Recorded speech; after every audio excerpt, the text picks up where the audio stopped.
Welcome to week 3, everyone. I read all your posts from last week and I can see that they're starting to build the support you need for your problem. I will be providing you individual feedback by Tuesday like I did last week, but I also want you to know that if anyone is having some issues or problems trying to work through their problem, if you let me know, I can arrange for us to meet on Teams if you feel that that would be helpful. So think about it and let me know if you would like to do that. So for week 3, you're going to be working on developing the background of the problem that you've selected for your DMP project. So review the voice thread that's listed in the module because that's going to help you with this assignment. So as you start focusing on the background of your problem, you want to be thinking about how did it start? Where did it begin? And then move your way forward. So here are a few questions that'll help you. Why is this problem of pressing concern? What's known about the problem and who's affected by the problem? And then what are some of the societal and the theoretical concerns? So there are a couple questions just to get you started as you begin this process. And then you want to go into the historical background. So what is the historical background for your problem? And for this question, what you want to do is you want to trace the problem from the very beginning and show how it evolved to the current time. So what were the trends? How did all of this begin? How did it get to be the problem that it is today?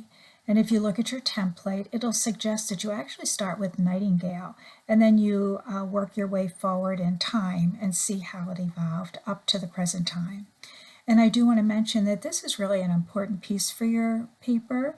So looking at the historical aspect of your particular problem, how it evolved, is important and needs to be addressed within your paper.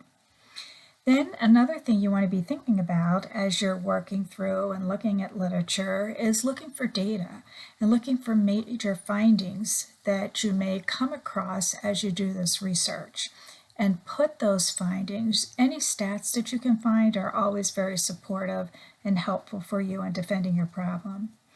And then the last question that I would have you think about is, how has the problem been addressed over time? So what are some of the strategies that were used in the past? What are some of the strategies that were used that were successful? And even what are some of those strategies that were used that weren't successful that you should put into this part of the paper just to show that you've looked at the problem through its entirety. You know, what happened, what worked, what didn't work, all those things are part of what you want to be looking at. Then at the very end of your discussion, you can add how your particular intervention is designed to impact the problem. So how is your intervention going to help to make this problem decrease and to help practice? Now, be sure to have your DMP template and also your working guide with you as you write this section because they're going to be really important. And then I want you to remember that you are actually making a case for your problem. You're building this case so that when you go to defend your DMP proposal, you have the evidence behind you to support your problem or support the reason that you want to address this problem in order for the committee that you're going to be addressing will approve your project. So put the time into it now, work on it. It's going to be a lot easier to focus on all of this now than it will be if you have to go back and redo it later. So these are just a few things that I've kind of put together in this video to help you to begin your discussion. And as always, let me know if you have any questions, and have a great week.